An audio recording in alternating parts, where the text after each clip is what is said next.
Diamond V Sports presents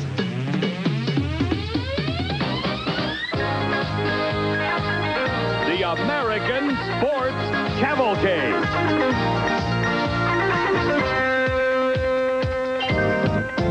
A panorama of speed, color, drama, and excitement. The American Sports Cavalcade.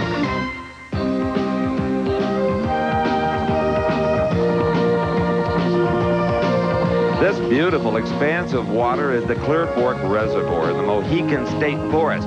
You can find it by motoring due north out of Columbus, Ohio, to the state capital, and also some typically beautiful farmlands of the region. On this weekend, thousands of motorsports fans, not only from Columbus, but cities and towns all over the Midwest, are enjoying this drive as they head for the Mid-Ohio Sports Car Course and the Nissan Grand Prix of Ohio. Hello, everyone. I'm Steve Evans. Just how far will these high-tech GTP teams go to gain the slightest advantage? Take a look right here. Tire ovens. Before the starting tires go on that car, they're in those bags for over an hour where they're heated to 190 degrees. Now, that is not such a big advantage at the start of the race, but it certainly was yesterday in qualifying when they did the same thing on the Nissan car. Jeff Brabham was at the wheel with those hot tires, set a track record, 109.4. But the Jaguar was so quick and right behind you. Well, it certainly is, and it's going to be an exciting race, I think, and one that we're just going to have to go flat out all the way, and we'll see who's left fighting at the end of the race, and we'll go from there. Your car has the fabled Nissan horsepower. Is that an advantage here? It's not that wide open a racetrack. Well, the big thing I got to do here is get in front early before we get to the back straightaway, because otherwise I'll just get gobbled up. So I'm going to have to rely on the things that are normally good about the car, is the really good handling. Best of luck to you and have a safe ride. Okay, thanks. Okay, the defending champion, Jeff Brabham, is on the pole. And next to him, well, Brock Yates is with that car. Well, Steve, I'm with Jan Lammers, who's going to start on the outside of the front row in an automobile that has everybody excited. It's, of course, the new turbocharged V6 Jaguar that did so well in its outing at Lime Rock. And now, Jan, I would expect that you hope maybe to move up one more notch this time. It would be nice. We just did these first two races as a sort of a test run, but we can't ignore that we're very surprised ourselves that it's already going this good so early. But we keep working away. We're coming closer. I assure you will. The best of luck. Thank you very much. With us. And now let's go to Steve. Brock starting third is one of the true surprises, a pleasant surprise of this yet young IMSA season. It's the 98 Toyota Group C car with Drake Olson. Drake, you took a couple of seasons off. You're back in a car that really was never intended to race in IMSA, but boy, you get along well together. Yeah, we've been doing our homework, and it's coming along pretty good. What's it going to take to keep that Nissan in front of you in sight? Gonna have to just drive like hell. That's what I've been saying before every race. He's going to be tough here. He's well suited for this track. He sticks so well in the turns. Can you make it up? Do you have the power to make any of that up on the straightaways? If he'll let me by. I can make up some of it on the straightaways. It's going to be tough, though. But we'll just give it our best shot. We've made a lot of improvements, and maybe we can surprise even Jeff. 2 pit stops, ideally?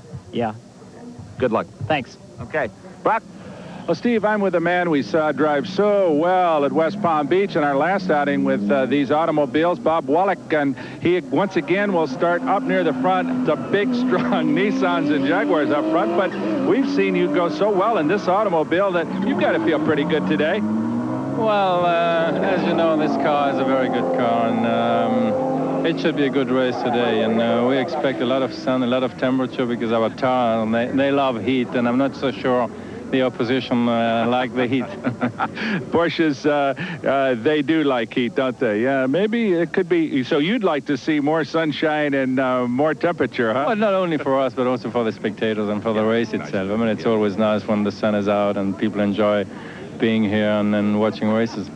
I just talked to Jim Busby, the car owner, and he said that you're a little concerned about it, the second pit stop. Are you going to be able to go with 2 stops, or will it take a couple of cautions to slow things down to get a little better mileage? Well, not necessarily. It depends really on the kind of speed the other drivers are going to put on the track, and I'm going to go a little bit conservative, especially what fuel is concerned. And of course, we don't know about the yellows, and which I don't hope that we're going to have too many, because it means that there are accidents, and I hate accidents. Everybody hates them. We do. Yeah, absolutely. Well, let's hope it's a safe race and a very successful one for you. Thank you very much. Thanks, Bob Wallach.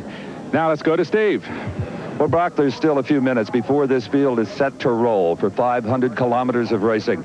So let's take a look at the ribbon of macadam in these Ohio hills that will challenge them all. And challenge it will be, Steve. This is surely one of the finest road courses in America and perhaps in the world. Lexington, Ohio's Mid-Ohio Sports Car Course has been around for a long time. 2.4 miles, 15 turns, and one very long straightaway. Running along with the GTP cars in their own race will be the GT light cars, like this Buick Spice machine of Charles Morgan, the 9L car. They don't have all the speed of the GTPs, but still very serious racing machines. And thanks to the driver of the 9L car out of Conway, Arkansas, Charles Morgan, our camera again went for a ride around one of the world's great road racing circuits. He and Tom Hessert will team up to give us great pictures during the race. But right now, let's take a look at this great racetrack. And the first thing that Charles Morgan will encounter is the pit straightaway. They'll be coming right at us under that bridge. A big sweeping left-hand turn, a quick right, another left, and into the keyhole part of the course, aptly named, and down the longest part and the fastest part of the racetrack, the back straight. Here we see Morgan coming down the pit straightaway, setting up for that left-hander underneath a bridge. It's a blind corner, has to be taken under hard braking to set up down this short straightaway toward turn number 2, which is basically just a little kink. There's a right-hander there, then he back toward the left, and now up a little bit of a rise into that keyhole. Now this is kind of off camber. You can see Morgan just sweeping around a 180-degree corner. The car wants to get very light in the middle of that corner.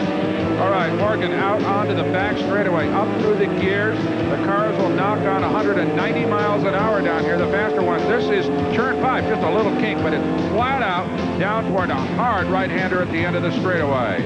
Now, Brock, that right-hander leads into the area of the course known as the S's. Every road course seems to have an S. Here comes Morgan, hard on the brakes, setting up for that right-hander at the end of the straightaway and into the S's. Uphill into the little left-hander, kind of a blind hill here, down this little straightaway and setting up for yet another right-hander out onto the back part of the racetrack. And just under that bridge, turns 9 and 10 pop up very quickly, then hard braking into the 90-degree right turn, turn 11. And back on the gas for a quick straightaway. A lot of elevation changes here in Mid-Ohio. Here he crests a little hill down toward turn 11. A 90-degree right-hander that has to be taken carefully or else he won't carry a lot of speed toward the carousel.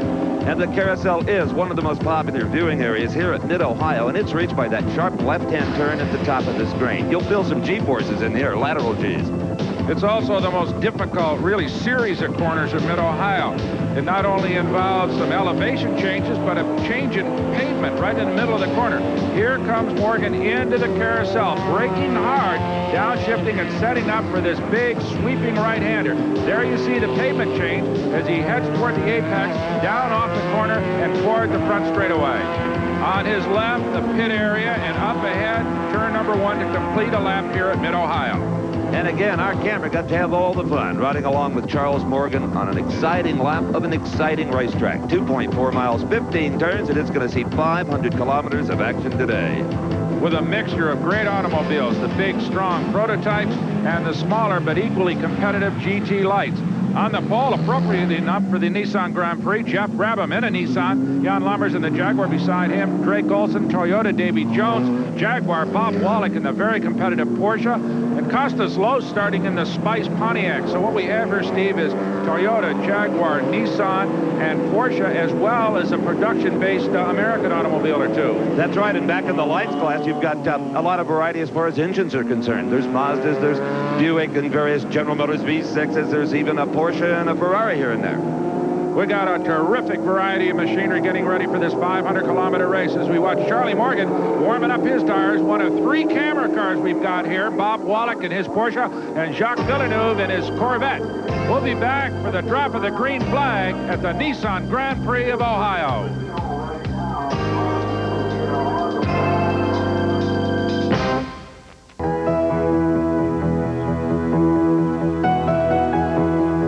This pretty little girl, I'm sure someday will learn the legend of Humphrey Bogart and Lauren Bacall. They did indeed have it all, and it started here at Malabar Farm, owned by their friend, noted agronomist and screenwriter Louis Bromfield. Bogart and Bacall were married right here, not far from the Mid-Ohio Sports Car Circuit. I'm Steve Evans, along with Brock Yates, and a start is imminent of the Nissan Grand Prix of Ohio.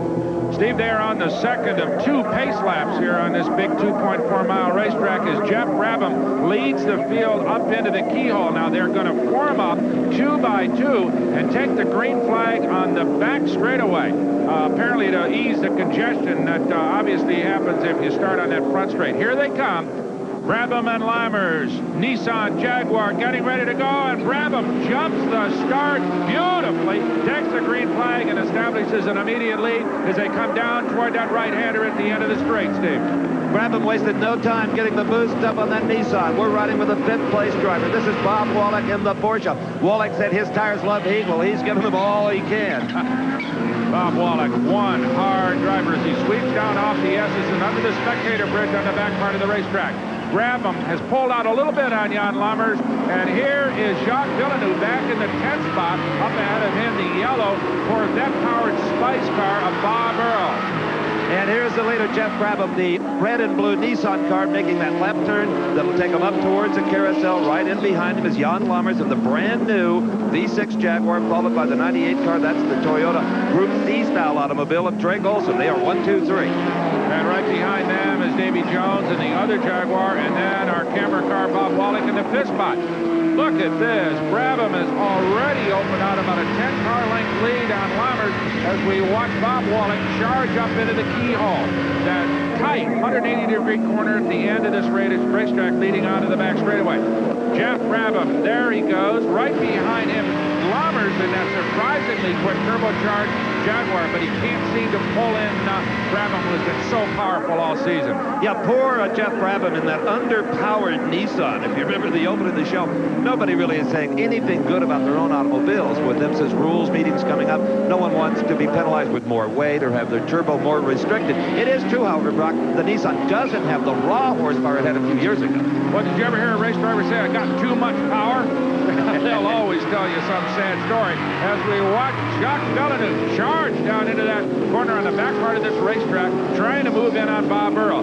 There is the 33 automobile of Costas Los, that Pontiac-powered Spice, which has shown surprising strength this season. That's right. We saw it in 3rd place at the checkered flag in West Palm Beach.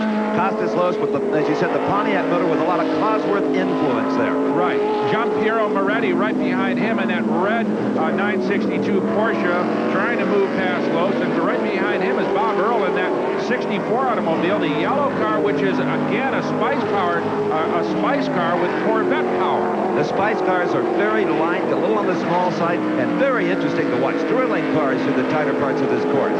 And here's the race for second between Jan Lammers and Drake Olson. Kind of new versus old, Steve. That Jaguar brand new, the V6 Turbo, but the 98 car of Drake Olson, the Toyota from the Dan Gurney team, is an old-timer. They brought it over here as a kind of a test bed automobile. It was designed for Le Mans and Fuji and some of the longer racetracks. They never expected that it would perform on these tighter American road courses, but it's been a terrific machine and a real surprise to everybody. It is a tried and true old horse, to be sure. And here comes that V6 Jaguar. It's odd not to hear that V12 sound emanating from one of the cats, but not here. So it's V6 turbo versus 4-cylinder turbo with those two automobiles as they sweep up toward the carousel. Right behind them, here comes a V12. That's Davy Jones in the older Jaguar. And right behind him, the flat 6 of the Porsche Bob Wallach. We heard Bob say before the field rolled that he was not going to be too aggressive at the start. To pace himself, this is a long race after all. Right now, he is laying in the 5th position. In fact, we're riding with him. He doesn't want that top 4 to get much further ahead of him. And remember now, this is the old-style 962C Porsche, not the new water-cooled version that the Jim Busby team had planned to debut. That is still in the truck. Here comes Wallach trying to move in on Davy Jones up there as we watch Davy slide around that keyhole in that white and green 61 Jaguar, the V12, and right behind him, the gold and white 67 Porsche 962 of Bob Wallach. These automobiles are very hard to drive, Steve. They're very closed cockpit cars, poor ventilation, and the drivers take an enormous G-load through the corner, so they're very tiring cars. That's right. They just look like fun. The race for 7th, the white 33 car. That's the Pontiac Spice. Costas Lowe's from Monaco. 30 is Giampiero Moretti. Now here comes Moretti. In fact, he gets around Costas Lowe's in the 33 car. So the number 30 Porsche of Moretti is now in the 7th position and pulling away.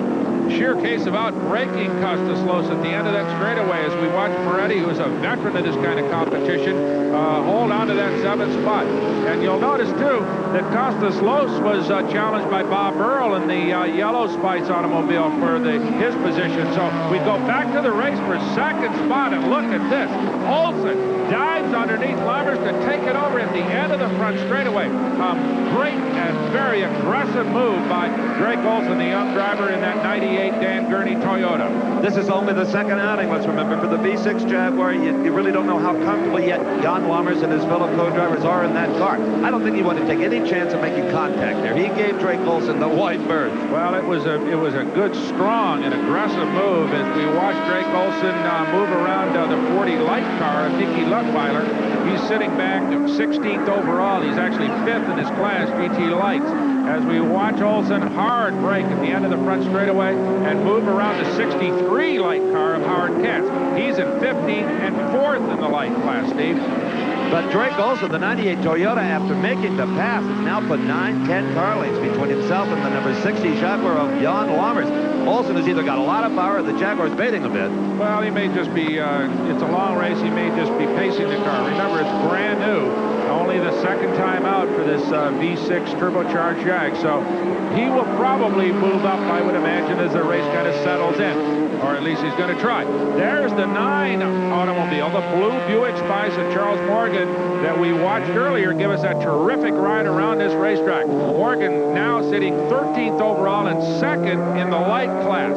So he and his teammate Tom Hessert have been very strong this season in the light category, and I would imagine have high hopes of moving up and taking over the lead from Scott Schubert, who is the man that has been their chief rival in this class, and who, remember Schubert we saw win at West Palm Beach. He's a current leader and also a Buick Spice car, Steve.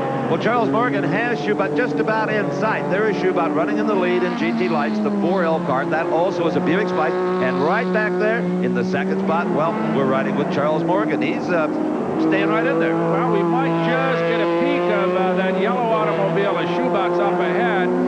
No, not right now. Schubert's kind of moved out of sight of Morgan. Morgan got a clear racetrack ahead of him, though. And look at this. We've got trouble here. Bob Earl in that Corvette-powered Spice is off the racetrack in turn number 2, apparently finished for the day. Well, it doesn't appear that he had any Armco there. The car is still in one piece. It's just a simple matter of the engine is not running. Bob Earl, the first casualty of the Nissan Grand Prix of Ohio. Stay with us.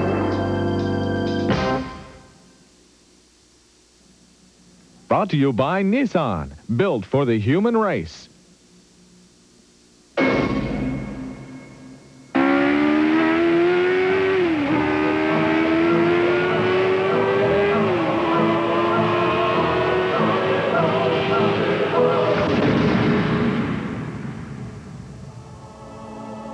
Once again, the last letter of the alphabet is the last word in sports cars. The new Z from Nissan. You got a problem, son. You're sounding old and tired. You're thinking the worst, but it's only your wires. You want facts, orange and ugly. That's right. Facts, orange and ugly. I don't like. You got those skinny mini wires, loose and leaking juice through the cracks. Well, we ain't ugly for nothing, see? Ugly keeps us tight. That makes us last. Facts, orange and ugly. We are. We are orange and ugly. Hit the road, Jack, and if you don't like them, we'll buy them back. We'll buy them back. Hit the road, Jack.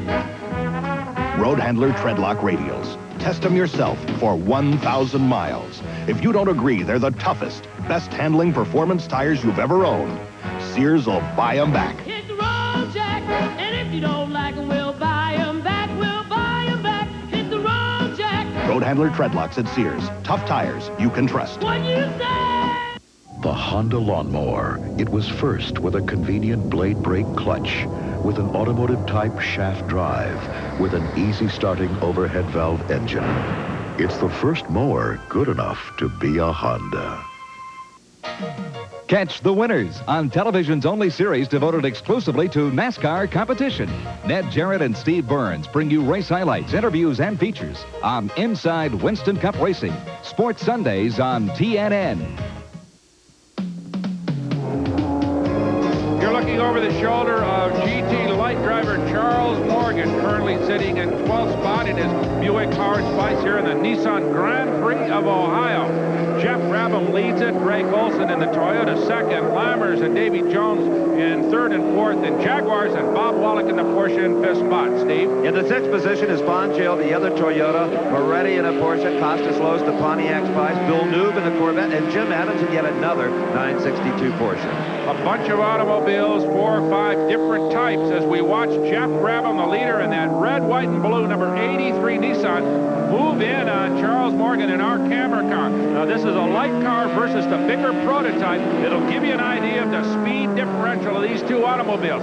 Look at Brabham blast by. Now, that's a turbocharged, probably 800 horsepower automobile, and against a normally aspirated engine of probably half that power. That'll give you an idea of what turbocharging will do for you in a race car. Well, Costas Loos in the white 33 car has not forgotten that Giampiero Moretti got by him in that Porsche, the red machine here. This is the fight for 7th position. Costas Loos just hanging right there. Nobody's in any big hurry at this point in the race, Brock. You don't want to lose a lot of time, but it's not to the point yet you have to get too aggressive and try to make up a pass. So, Costas Loos continues to dodge Moretti as they sweep around this big racetrack. Back in the pits, that's an IMSA official talking to Bob Earl's crew as his co-driver Jim Miller listens in. He apparently has gotten back underway and now is struggling around the racetrack. Yes, Bob Earl in that yellow 64, he stalled in turn number 2, but now he's starting to get underway. Obviously not to racing speed, but maybe trying to make his way back around the racetrack. Let's go down to the pits with Steve Evans in the Bob Earl pit. Just what's going on with Bob? He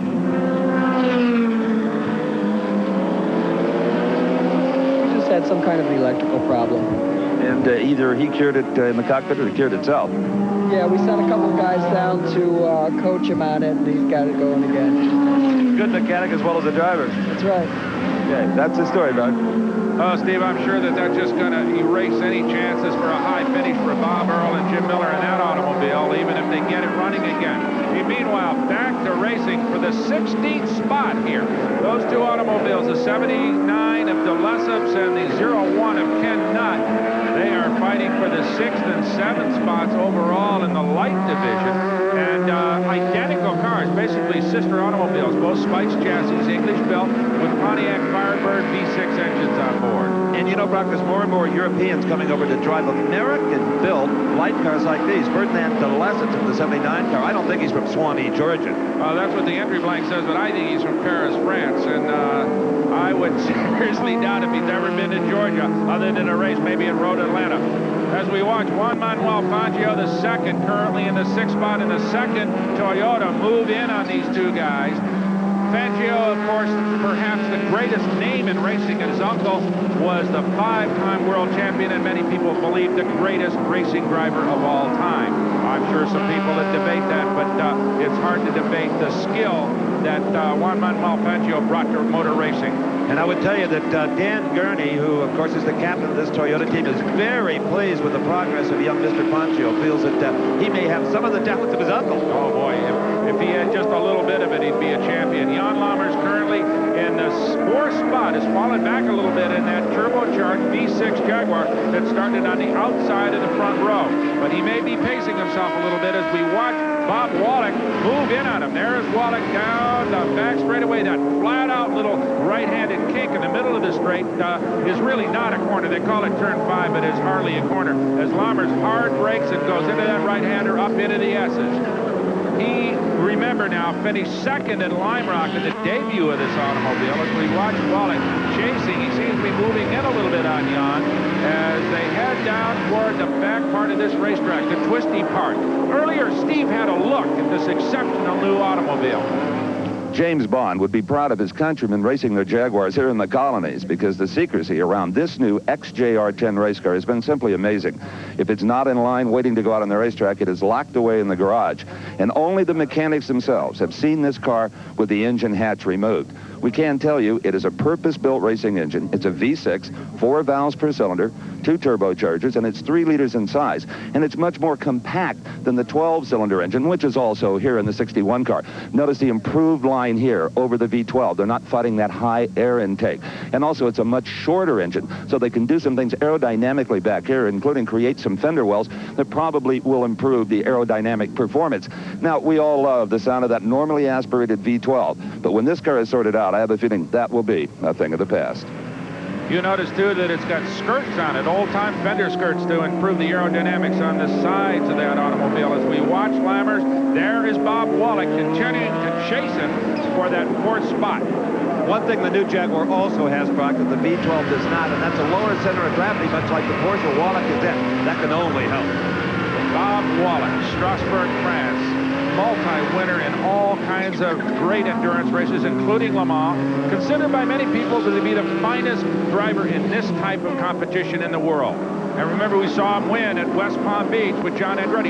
Trouble for Jacques Villeneuve in our peerless camera car. That Corvette-powered automobile has made a stop, and it's an unexpected one. That's right. This is way too early for that car to be in. He's getting his windshield washed while the crew tries to figure out exactly what is wrong with the automobile. Jacques Villeneuve, whose co-driver is Scott Goodyear, not good news for that team. Here again is Bob Wallach, a very emotional driver, Brock, and he now is not pacing himself any longer, doesn't look like. No, he's starting to charge. Up ahead, he sees Lammers in that number 60 Jaguar, the turbo car you just had a look at, and he is starting to move in on him now. He was about 10 or 12 car lengths back a while ago, but now he's tucked in as they sweep around that keyhole, that 180-degree corner leading onto the back straightaway. Let's see what kind of power differentials we have here.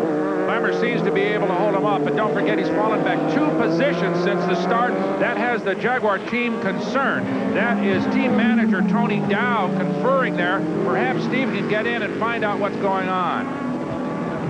Tony, there appears to be some concern over the 60 car, the Lammers car. Yeah, I guess. He said he's had a sticking throttle on a couple of occasions, and he's got a long brake pedal. And we're just, seeing where it's going, but he's just done a reasonably quick lap time, so there doesn't appear to be too much wrong with it. So he will probably stay out unless it gets worse? Yeah, he will. Thank you, Tony. So some concern, but not apparently a major disaster in the making for the Jaguar team. As we look at Bob Wallach, was now tucked right in behind that number 60 Jaguar of Jan Lammers as they head down the front straightaway. They sweep around a lap car. That slows them up a little bit. They should be running considerably faster on the little short chute. They'll also run nearly double that speed down the back straightaway. Well, here's the story on the Corvette car. Jacques Villeneuve is taking it to the garage. The 76 machine is out of this contest. And, of course, that's a huge disappointment to his co-driver as well from Canada, Scott Goodyear. Scott trying to make an impression in the States and move up in the ranks of motor racing to make a career out of it. He won't even wear his helmet today. But look at this. Here's a couple of helmets with a mission. Jan Lammers trying to stave off Bob Wallach in the Porsche. Lammers reported to have a sticking throttle and bad brakes. That's a lousy combination, and maybe part of the reason why Wallach makes the pass. Wallach has now moved into that 4th spot ahead of the Jaguar and in the pits for a planned stop. This is the 30 Porsche. Jean-Pierre Moretti is out of the car. His co-driver Stanley Dickens is buckling up as the crew changes rubber, washes the windshield, and here in the Jaguar pits is John Nielsen, apparently getting ready to do some relief work in the 61 Jaguar. Brock is in the garage area. Well, Steve, as Jacques Villeneuve takes off his fireproof helmet and sock, Jacques, did it go right away, or do you have any warning? No warning. He just quit in turn, I think, 12-11, the left-hander. They suddenly quit. I thought it was out of gas first, but I guess the guy told me it was just smoking. So yeah, I noticed they pulled the hood off, but they couldn't find the trouble? Yes, they couldn't find it. I guess I was told it was a blown-head gasket, something like that. We're sorry you're out. Good job anyway. Thank you. Okay. Jacques Villeneuve out for the day. Out for the day with apparent motor problems. Well, back in the pits of the leader, the number 83 Nissan camp, they're cooking up some more tires for Jeff Brabham, and that probably means he'll be in soon. If you love cars, you'll love... This is the Marion, Ohio home of the 29th President of the United States, Warren G. Harding, whose star-crossed administration, you'll recall, nearly ended with a Teapot Dome scandal. Warren lived here from 1891 to 1921, but right now, a few miles down the road in Lexington, Ohio, the Nissan Grand Prix continues with his struggle for second place between the 98 Toyota of Drake Olson and the 61 Jaguar of Davy Jones, two of the finest young drivers in America, both great prospects as they go at it for second place here. Here we see them moving in on Juan Manuel Fangio, the 99 car, a teammate of Olson's, and Costas Los in the 33 Pontiac Spice. They're both a lap down fighting for the 5th spot. Now, as pit stops are coming up here for the leaders, let's go to Steve, who earlier had a look at how they'll do the tire changes on the 98 car. One of the first little things that Dan Gurney's crack All-American Racers crew discovered on the Group C Toyota when it arrived at their Santa Ana, California shop from overseas was that obviously the Group C competitors aren't concerned about fast tire changes. It takes 90 seconds just to fuel the car. So here's how the wheel is engineered. Okay, that has to be out to mount the tire for Goodyear to do their job. Then you put this wheel center thing in, slip it on, and put a nut on it. But with all of these loose parts flying around, you couldn't do it at IMSA. It just wouldn't work. It'd take you forever. So here's what they did. Look at this. They came up with this unique little arrow-shaped plate that's held on with a couple of Allen screws and a pin. When they want to change tires, they pull the pin, this slides out, and Goodyear can do their job. But this is how it is on the race car. Now, that slides onto the axle. There's no loose parts. And then this pin goes through the axle to hold the nut on. Well, most people use a nut like that. Well, they found out that that nut kept slipping out of the chuck on the air gun. So they machined a little groove in it and put an O-ring for a nice snug fit. These are crafty guys, and they do very quick pit stops. They think about it a lot, obviously. Well, I'll tell you, Dan Gurney's All-American Racers have been doing it for 20-odd years in Formula One and this kind of racing in Indianapolis, so they ought to know how. As we watch the 99 car of Fangio now seemingly holding up Davy Jones in the 61. Drake Olson got by him a little earlier. Here comes the 60 car of Lammers into the pit. This is the first pit stop for the new V6 Jaguar as the English crew goes to work on it. Lammers apparently is going to stay in, Brock. He's making no movement at all. Well, this will help because the slowest part of a pit stop in this kind of competition generally is making a driver change. As we watch the crew, finally the windshield being cleaned up. Here comes Wallach in the 67. I wonder if his teammate John Andretti will take over for him. I believe he will, Brock. That was the battle plan they had discussed. Yes, there is the helmeted Andretti. Out comes Wallach. Both about the same size drivers, which helps an awful lot. When you get a big guy and a little guy trying to change, it takes more time. They got to readjust the seat belts, etc. Bob and John are about the same size. And still in the pits is Jan Lammers in the 60 Jaguar, and they're having a problem, apparently, Brock, with the nut on the right rear of that car in the 67 pits. It is Wallach out, Andretti in, and he got in just in the nick of time, Brock, because the crew was done and slammed the door. Terrific pit stop on the part of the Busby team as John Andretti, one of the finest young guys in the business, gets underway. But still, the Lammers car is in the pits. They have apparently completed the stop as we watch John Andretti just power up toward the keyhole here in mid-Ohio. Driving hard, now in the 4th position after that great pit stop. Finally, Lammers comes out of the pits. Boy, that was a disaster for the usually very quick, very efficient British team, and it was a right rear wheel nut. Apparently got cross-threaded somehow in the axle. Look, Steve, you'll notice they did not put the skirt on the right rear of that automobile. It's on the left side, but not on the right side, so they obviously lost a whole lot of time. Here's the race for 5th. That's Costas Los right behind Fangio, the 99 Toyota. That's a new car, surprisingly not quite as developed as the old WEC car that Olson now has in the 2nd spot. All right, there's some speed. 129 for Fangio, 136 for Costas Los after no traffic in their way, so they just squirt down that little short chute with a real burst of speed. So there are those two guys going at it for the 5th spot. So far, Fangio able to hold off Costas Los, but not by much. Around the keyhole, down onto the back straightaway. There they'll hit nearly 190 miles an hour, I would imagine, as we watch the 99 get away a little bit. And now, let's go down to Steve again to the Jaguar pits. Tony, what appeared to be a typically perfect Jaguar pit stop suddenly went terribly awry on the right rear. I think a wheel nut picked up, steel on steel, and just one of those things, you know, when you're trying to hustle something, it'll always go wrong for you. Now, they were unable to get the spat or the wheel cover back on that car. How does that disturb it aerodynamically? No, it doesn't. I mean, it's something that you try during practice to see whether it helps or not. Yes, it's marginally better, but it doesn't really affect it in racing conditions. If we lost both rears, then it would be a problem. Thanks for your time. One would think maybe, Tony, that he'd get a little bit of an odd aerodynamic effect with one on and one off, but I'm sure he knows more about it than we do, Steve. In the meantime, though, they're getting ready for yet another stop. Apparently, Davy Jones, there's the tire warmer on that in the Jaguar pits. There's the 61 car of Davy, the V12, the conventionally, the old Jaguar, the traditional Jaguar, trying to get around the 01 car of Ken Knott. That's a lap car. There's John Nielsen from West Germany getting ready to take over for Davy. He's doing a little wig-wag signaling to move Davy into the pits. And, you know, a lot of people, Brock, feel that Jaguar took the production V12 passenger car engine and made a racing engine out of it. Actually, it was designed in the late 60s, early 70s as a racing power plant that made it into the production line. Right. And the same with the V6. That's been around for a while, too. Apparently started out as a rally car engine, Group B engine in the early 80s, and then was adopted for this kind of competition. John Nielsen, the veteran driver from West Germany, takes over for Davy Jones, and it looks like a pretty quick stop this time for Jaguar, Steve. Oh, yeah, they have redeemed themselves here with the 61 car. Of course, they're very familiar with that machine. I mean, they won the 24 Hours of Daytona 2 years ago with it. They don't know how to make a pit stop. And, of course, they won Le Mans last year with a very similar car.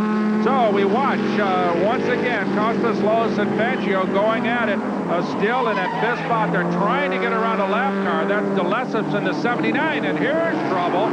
Ken Knott in the sixth spot at GT Light spins off and hits the fence on the backside of this racetrack. He's up against the wall, and I'm sure out of it as we watch Fangio and Lowe still going at it. No yellow on the racetrack, so they apparently will be able to clear the Knott car away without big problem. And look at this. Costas Lowe's tried to get around Fangio on the high side, going down the pit straightaway. What a gutsy play on his part, but it didn't work. And in fact, they made him fall back a little bit. He lost a little speed and fell back maybe a couple of car lengths. But it was a brave try anyway. Well, Costas Lowe's is starting to show a lot of bravado in this race car, and it's a nice machine he's in. The lightweight English-built Spice car, the Pontiac V8 built by Ed Pegg in California. And how about this? He just says, move over, Juan, I'm coming through, pal. Oh, boy.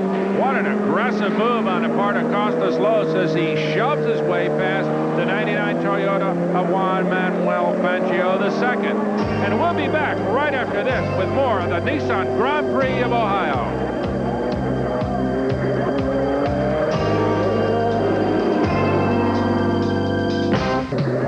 I'm Brock Yates along with Steve Evans back in mid-Ohio, where you'll recall Juan Manuel Fangio got bunted off the course by Costas Lowe's. He is in the pits for repairs, and Steve Evans is down with him. Well, the motor has been turned off on the 99 Toyota. One of the crewmen hollering for tape at the rear of the vehicle. The nose has come off the car, as apparently they're checking for any damage there after the encounter with the 33 car. Willie T. Ribbs is down here in the pit with his helmet on, but does not appear to be going into the car as Fangio keeps the door locked. I don't believe Willie was intended to go in now. Anyway, he's just standing by in case he's needed. In fact, he's taking some water to his teammate here. So that's what's going on in the pit of 99. Well, there is a long stop in store, I'm afraid, Steve, as we watch Willie T. Ribbs hand his teammate a glass of water, but there's going to be plenty of time, I think, to drink it before they get restarted. And here's what happened. Watch a 33 car on the inside, passing for position. Right there. You know, that was not major contact, Brock. Shouldn't have done a lot of damage. What did the damage was getting off the course? Yeah, I think he probably hooked that curb, and it appeared to be the damage was on the other side of the automobile in the left front corner. Here comes the leader, Jeff Brabham, in the 83 Nissan into the pits. A routine scheduled stop. I wonder if we'll get a driver change from his co-driver, Chip Robinson. Normally in a race of this distance, that is the plan. And there is Robinson helping extract Jeff Brabham. And again, two guys of similar size, so nobody has a big seat spacer to unplug. And you know what? This man, Drake Olson in the 98 Toyota, he could take the lead here if he gets by the stripe before Chip Robinson gets out of the 83 car. I tell you, this Nissan team of Dan Devendorf is so good. They do everything but completely detail the car before it goes back out, and they do it in a matter of seconds. Well, I'll tell you, endurance pit stops don't get a lot better than that. Chip Robinson in the 83 car will exit the pits, maintaining the lead that Jeff Brabham had established. A terrific job. Chip Robinson, I'm sure, will drive to the next stop. Brabham will get back in. That's usually the way things go. And here is that amazing little 33 car in.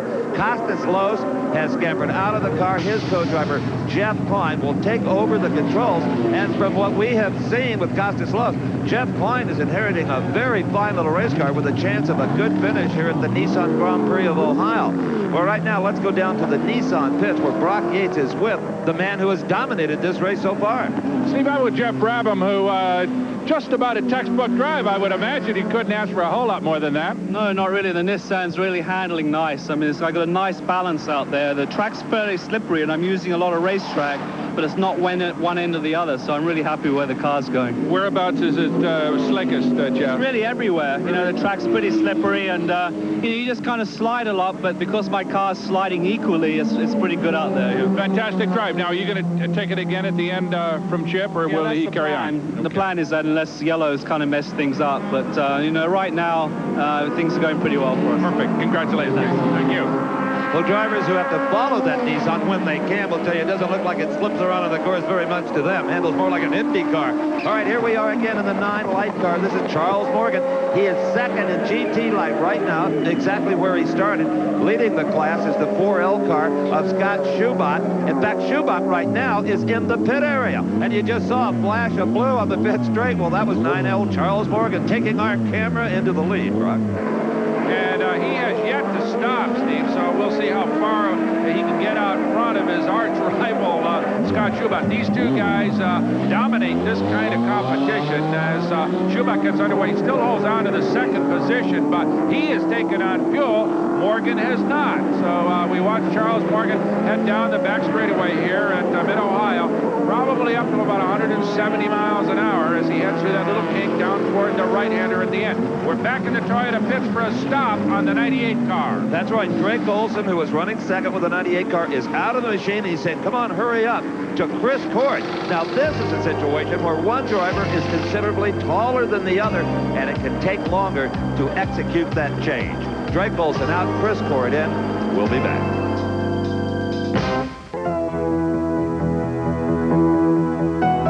This beautiful estate is in Mansfield, Ohio, just down the road from the racetrack. It's called Kingwood Center, and it is a beautiful garden area that attracts a whole bunch of people, including 4 young kids who watch the fountains work. Meanwhile, back at the racetrack, though, we have had a tightening of this contest by a considerable margin, Steve Evans. And a lot of that has been due to the pit stops. But right now, there are 3 drivers battling for the lead. Chip Robinson in the Nissan, the 83 car. John Nielsen in the 61 Jaguar, and John Andretti in the Porsche. Chris Cord sits in the Toyota in the 4th spot. Lammers has fallen all the way back to 6th in the turbocharged Jaguar. Dickens in the Porsche, and the Moretti Porsche is in 7th.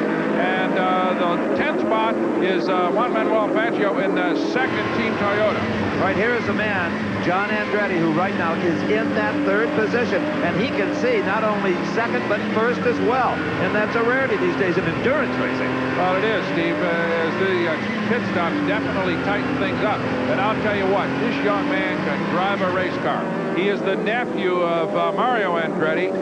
Aldo is his dad, Mario's fraternal twin brother. And boy, John Andretti is a future star, I'll flat guarantee you.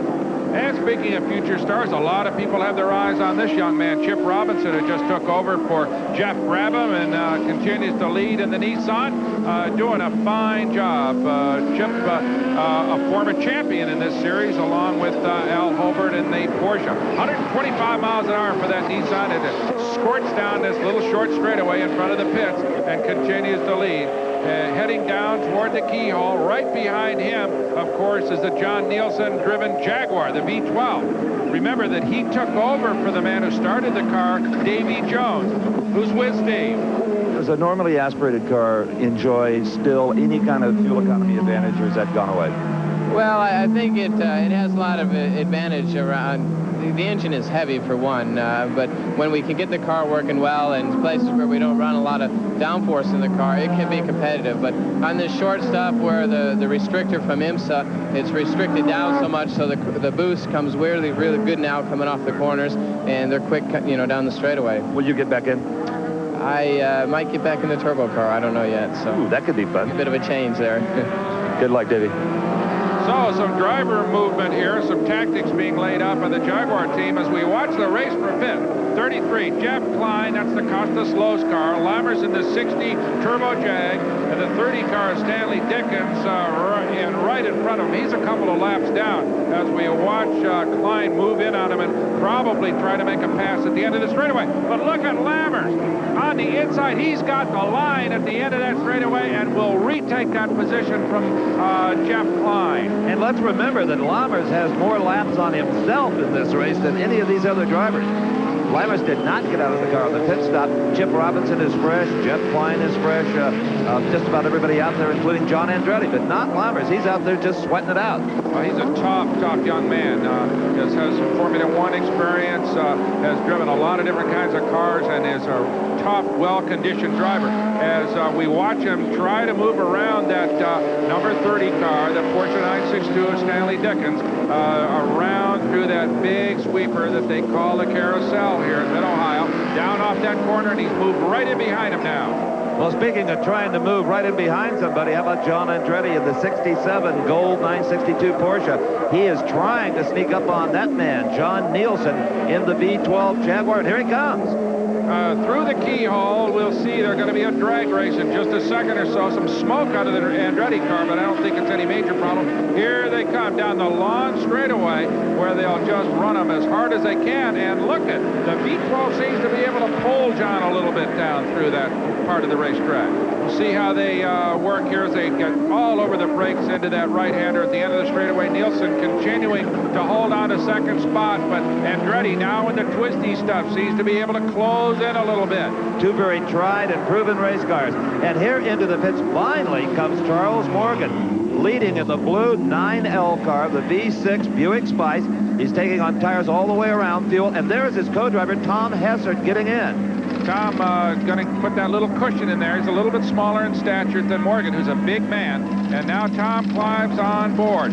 But it's payback time for Scott Schubert. Remember, he lost the lead in the pits, but he retakes it now as he heads down into turn number 1 as the pit stop continues on the Morgan Hessert car.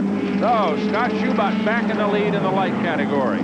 Meanwhile, down along pit lane, we see the 60 Jaguar, the turbo car, into the pits, but this time Lammers is out of it, and he has been replaced, as he said, by Davy Jones. Davy Jones will now take this automobile, which has been struggling a bit all afternoon, back onto the racetrack for what I would imagine to be kind of a test drive. These guys trying to work the kinks out of this car. They had a great finish with it first time out, but they've had problems with the automobile so far this afternoon. So Davy Jones back underway in that V6 Turbo Jag. In the meantime, let's go down to the pits. That's Charles Morgan with Steve. Boy, what a job this man has done. Not only has the performance been there, but the mileage.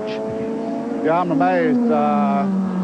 We got a lot better fuel mileage than we've been getting in practice. I think we went to a lower downforce setting during the race, and less drag. A little bit less drag, and consequently got a little bit better mileage in the race. Now, if your plan was to try to put as much distance between you and the second place car as you could before you pitted, well, it didn't quite work. You got the lead while you were sitting here. Right. Well, we were.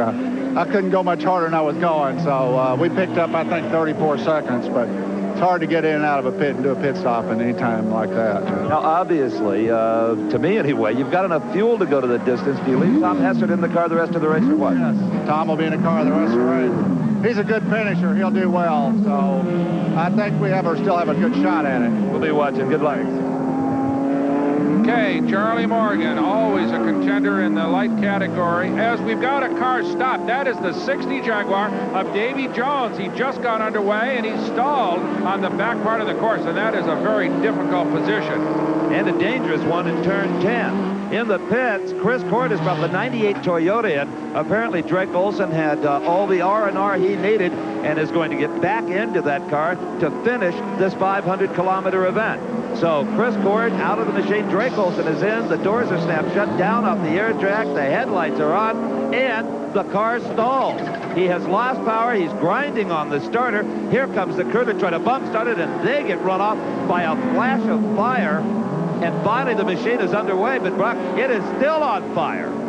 A big fire burst out around the right rear tire, and Drake Olson on pit road at the exit of the pits drives off into the grass. The engine is blossoming in fire as the door flips open. Olson trying to unbuckle himself. Here comes a fire extinguisher, but the Toyota is aflame big time. Drake Olson, I'm sure, Brock, in his location had no idea he was on fire until probably the heat just got so excessive in the cockpit. He said, wait a minute, something's going on here. And look at the cloud of fire extinguisher material, and it appears to have done the job.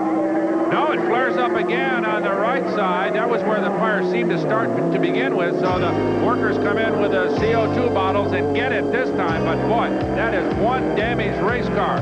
We've got a full course caution while they try to clean up this mess.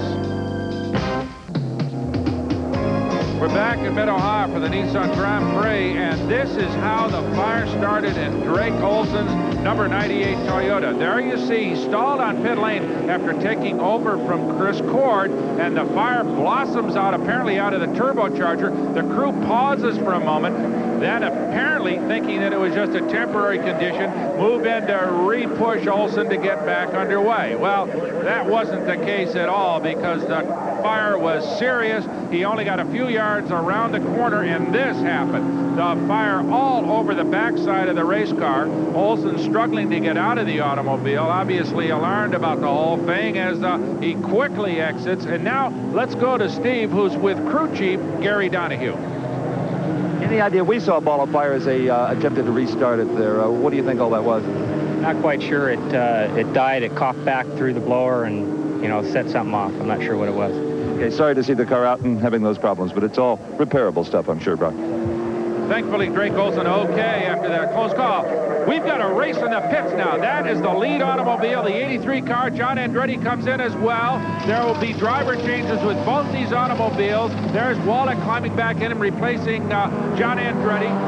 Robinson is out. Brabham is in. They're getting ready to go. But further down the pits, we've got the Jaguar in as well. So the three lead automobiles are currently in the pits.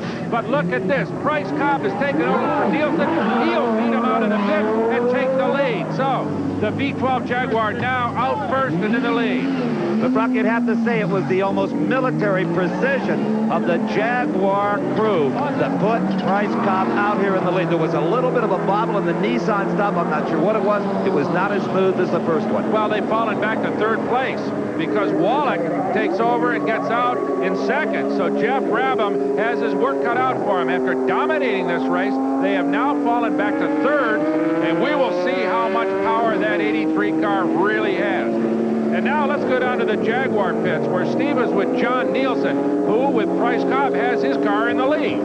Racing can take some funny turns, as you well know sometimes, John. Your car is in the lead. There's the third driver in it now. What an afternoon. Yeah, well, Bryce Cobb and I, we didn't start the race because we have good points, and therefore it would be too dangerous if one car dropped out. We wouldn't get points. So therefore Bryce is in the car now. David Jones started. I was second, and Bryce is in now. The car at the moment is running quite well, although we have some understeer problem. Whether Bryce will be able to solve it or not, I don't know, but let's hope.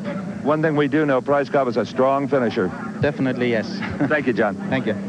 So the Jaguar team not only worried about the victory, but the season and driving championship. There is John Andretti with his dad, Aldo. He is out of the automobile after helping to put that car into second place. We continue under caution here as the Drake Olson Toyota gets cleaned up. But we'll be back for a restart at the Nissan Grand Prix of Ohio right after this.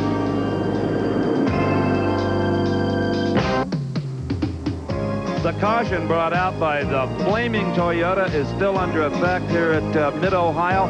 Bryce Cobb is on the point for the restart. He, of course, in the V12 Jaguar. Bob Wallach in the Porsche right behind him. And then Jeff Brabham, who is now, in fact, the only time during this race we've seen the Nissan car out of the lead, Brock.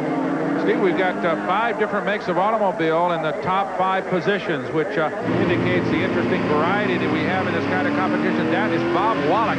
You're looking over his shoulders. We get ready for a restart. Between him and the leader, Price Cobb, are 2 lap cars, light car and the 99 Toyota, now driven by Willie T. Ribbs. As we see Price Cobb come off the final corner, the green is out. We're back racing. But the big challenge, Steve, is for Bob Wallach to get by those 2 slower automobiles and move in. Here he comes. And right behind him is Jeff Brabham. So we've got a serious race on here. The 83 automobile, clearly the fastest car on the racetrack, at least up till now. Trying to, first of all, he's got to get by that gold and white automobile right here of Bob Wallach as he sweeps around the keyhole. Let's see what they'll do down the back straightaway. We'll see if that vaunted Nissan Power can work on that older Porsche engine. Well, they appear to be fairly evenly matched as far as raw speed is concerned, Brock. Of course, where the Nissan has enjoyed the advantage in qualifying and in the race has been in the turns where that car just sticks like no other. And here you can see really how quick the steering is on this 962 Porsche as Bob Wallach uses almost body language to ease it to the turns. Just a little flick of the wheel as they come down off the S's, and Brabham has pulled into within about 3 car lengths of that Porsche. Here is Wallach charging hard on the back part of this racetrack. Up ahead of him is the 99 automobile. That is the Willie T. Ribbs Toyota as they sweep up toward this carousel, the most difficult corner on the racetrack. You know, we detected just another wisp of smoke out of the 67 car, the Wallach machine. Doesn't appear to be slowing him down. There's Wallach right in behind the 99 Toyota as Willie T. Ribbs just smokes it off the corner using all that turbo power. 134 miles an hour trap speed on this. About 8-mile straightaway in front of the pit. Here are the 2 contenders. The second place 67 car, Bob Wallach, right behind him, Jeff Brabham.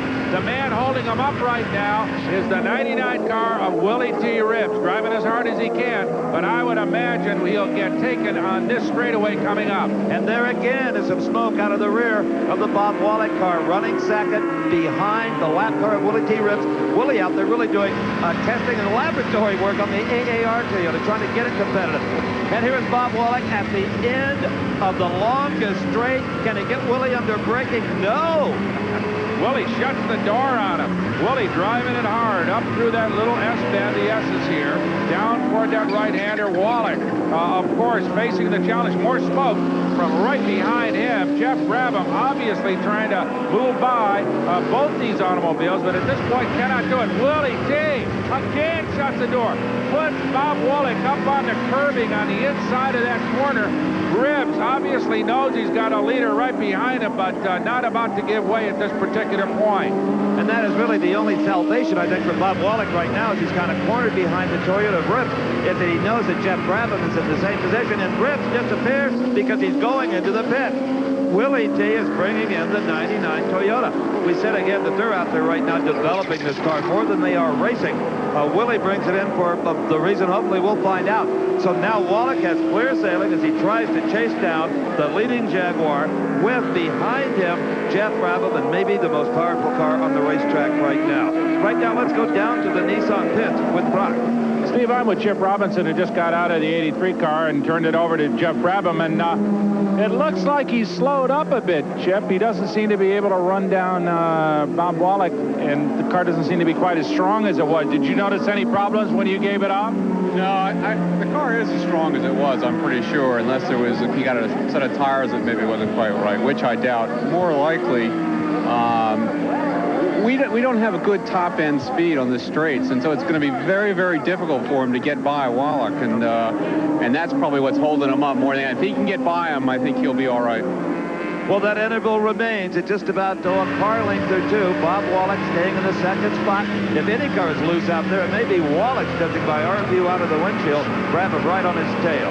Update on the Ribbs pit stop. He was brought in by IMSA for a 10-second penalty, a stop and go, because on the previous stop they had too many people over the pit wall. They're enforcing that very strictly. All right, back to the duo for second place. Brabham right behind the car, this automobile, driven by the veteran Bob Wallach. Up through the keyhole. Wallach appears to be able to hold off Brabham at this point. They move in behind a lap car, the 38 light car of Dick Rose. They'll slide right by him. as here comes Wallach. Brabham moves in on him, probably trying to set him up for a pass at the end of the back straightaway, the fastest part of the race course.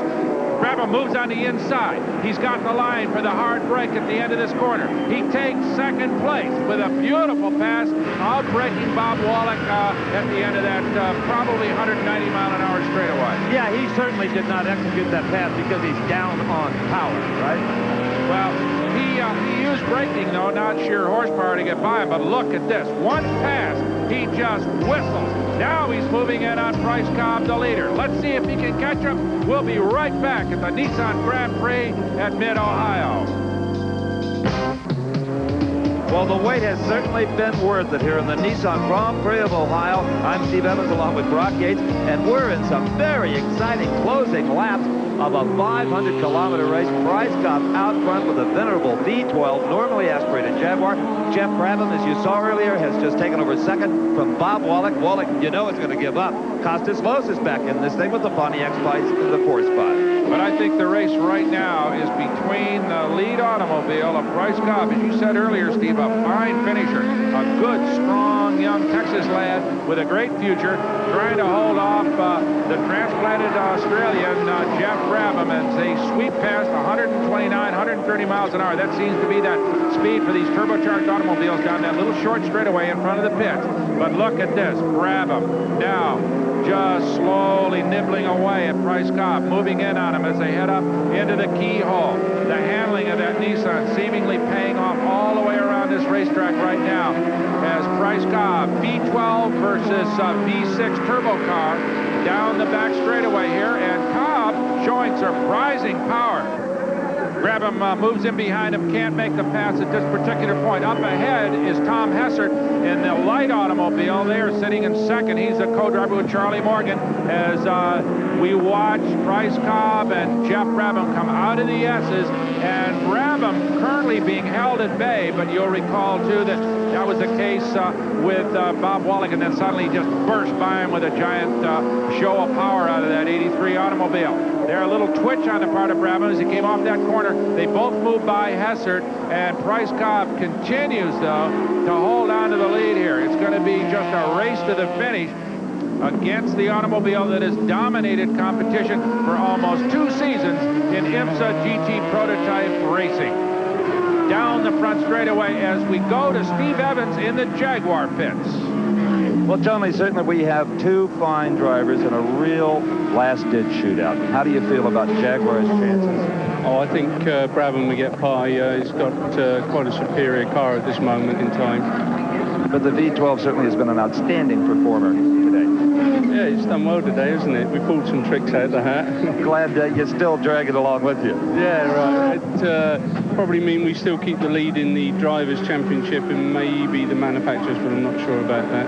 Well, one thing we can tell with all 10 cameras is Bryce Cobb is giving it everything he has. Oh, yeah, he's doing very well. Thank you, Tony. I think Tony Dow knows the inevitable, that the normally aspirated V12 simply does not have the power to hold off the Brabham for that long. But so far, though, he's doing a super job. Steve, in fact, right now he's opened out a little bit on Brabham. But Brabham knows there's 3 laps left, 7.5 miles. He's not going to get in too big a hurry.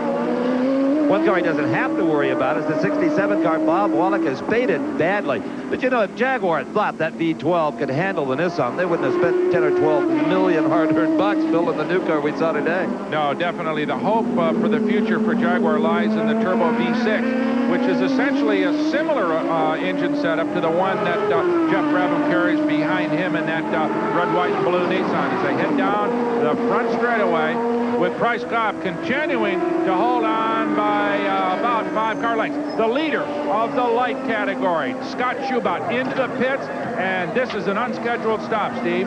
And it doesn't look good for Schubert. It, however, does look like a big break for Tom Hessert in the 9L Blue Machine. He takes over the lead again, the lead that Charlie Morgan, his co-driver, had earlier. And we understand that car is maybe only on 5 out of its 6 cylinders. So we got a couple of crippled automobiles in the light category, but look at this, the race for the lead. Jeff Brabham dives inside Bryce Cobb to take the lead. Exactly what he did to get by Bob Wallach earlier. So Jeff Brabham back, putting things sort of back into their normal order here as he goes around a lapped automobile. automobile, retaking the lead at the end of the back straightaway from Bryce Cobb. But Cobb stays with him. Cobb won't give up. He's a very tough, very determined driver, and he has not fallen back by any means. Did you get the feeling, though, Brock, that Jeff Brabham was being very cool in the 83 car? A man not in any big hurry, very confident in his own ability, and especially in his equipment, almost like he didn't want to make it look too easy. Well, Steve, at 27 years old, Jeff Brabham is maturing into a world-class racing driver. Costa slows out of the race. He has parked his Pontiac Spice on the front straightaway off on the grass. That's a corner worker there opening up the door, clearly out of the event. He started in 8th place. This native of Greece, now living in Monaco, on his way to a really pretty good season, and gave that car a fine ride. I'll say that team has nothing to be ashamed of. And here comes Bob Wallach into the pits. We saw the smoke periodically out of the car, and apparently something has finally let go to the point that the Frenchman brings it in. And you know, he wouldn't bring it in if it was running on 2 cylinders. Wallach could keep trying. He is disappointed, clearly. He gave it a great ride, got it as high as 2nd, and then this trouble. And that might be the last time we ever see that particular Jim Busby Porsche. They have the new water-cooled engine, the new chassis. They're very happy with it on the big courses. It needs some modifications for the short courses like this, or shorter courses. There is Jeff Brabham. He is on the next to the last lap in the 83 Nissan automobile, the machine that has forced all these teams to reevaluate their equipment. Porsche to finally abandon the air-cooled 6. Jaguar to go to a turbocharged V6. They're willing to do anything and spend whatever it takes to try to beat that Nissan team. But today and last week at Lime Rock, it appears that the other teams still have a lot of work to do if they're going to stop this man in that car. And who's to say that the Nissan team doesn't have some tricks that they haven't even shown yet? So Jeff Brabham not only is leading this race, but has put a tremendous distance between himself and Bryce Cobb in the 2nd place Jaguar. In fact, here comes the Jaguar. Remember, they were nose to tail? Well, no longer. Bryce Cobb is just trying to hang on to 2nd position for the driver point. Let's go to Brock with Bob Wallach. What happened? Of course, the obvious question as well. Well, first of all, that's racing. Of course, I'm not very happy, but, you know, we were running 3rd, and it was looking good. I wasn't able to catch the Jaguar, nor the Nissan, of course. But the gearbox failed. Well, it was a great drive as far as it went. We're sorry, I think it was a good race, and I hope everybody enjoyed it. I'm sure they did. Thank you, Bob. Nice to see a world-famous international motor racer have some genuine concern about the fans of the sport. What a super guy. And what a super driver is the man at the wheel of this 83 car, Jeff Brabham. Unless the motor literally falls out, he's going to win this thing, Brock. Yeah, he's opened up a big lead on this man, the 2nd place car of Bryce Cobb, the Jaguar, as he comes off the final corner. The checker is out. He is a winner. Jeff Brabham comes back from 3rd place after that rather slow pit stop. A terrific recovery for this man, and goes on to win here in the Nissan Grand Prix in, appropriately enough, a Nissan. Jeff Brabham, the helmet off. Getting to be a habit here, and a happy one. Congratulations, first of all. Excellent drive. Well, thanks. The car was just perfect the whole race, you know, and I was really good coming onto the straight, and I think I had the best brakes and everybody, and that allowed me to get past everyone, and, you know, it was a good race there at the end. I really enjoyed it. Jeff, you hung back a little bit on Bob Wallach, and then just finally burst by him. Was it just a question of straightaway speed? A little bit. You know, Bob was trying really hard, and this is a really hard place to get past anybody. I mean, I was trying all the time to get past him, and I think he got a little balk coming onto the straight and allowed me to tuck right up underneath him, and I was able to outbrake him at the end. But the Nissan just ran great, and the guys just did a tremendous job again. Well, again, congratulations. You and Chip Robinson, super work. Okay, thanks. Brakes, power, handling, well, that team had it all today. Bryce Cobb, I don't think he'll be too disappointed with the 2nd place spot in the venerable V12 Jaguar. Moretti got the Porsche in for a 3rd. And how about Tom Hessert and Charlie Morgan in the 9L Lights car? Through attrition, they finished 4th overall. More importantly to them, they won the Lights category, and Brock is with both of those guys. Charlie Morgan and Tom Hessert, a long day. You guys were fighting it out with Scott all afternoon, but finally, that was a breakage there, but I bet you had a couple of anxious moments when you heard that motor start to break up at the end. No kidding. We were, you know, if you're in the car, it's one thing, but sitting on the sidelines watching the engine start to go sour at the end, and Scott went back on the track, so we got a little nervous at the end. Tom, what was it? Just dropped a cylinder? Just a cylinder. You only got 6 of them, but... Well, if it wasn't for Buick and Goodyear, we wouldn't have finished, and thanks for Goodyear and Buick. Thank you. Okay, congratulations. Great work on a terrific light win here today. Thank you. Thanks a lot. Thank you. Well, those guys certainly drove their hearts out, as did all the drivers here in the Nissan Grand Prix of Ohio. For Brock Yates, I'm Steve Evans. So long from the Buckeye State. The executive producer for American Sports Cavalcade is Harvey M. Palish. Produced and directed by John B. Mullen. Promotional consideration provided for and a fee paid by the Style Auto World Championship Team. The nation's premier source of fast lane fashions, Style Auto, the champion's choice for the style of your life. And by this special offer from Diamond P.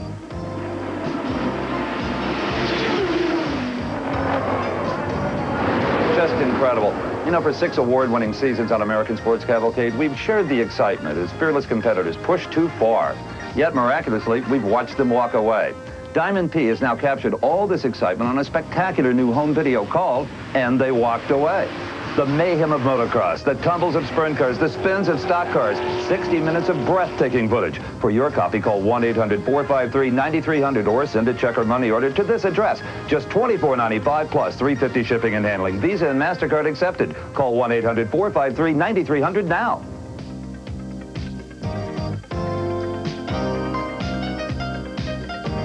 The American Sports Cavalcade is a presentation of Diamond P Sports.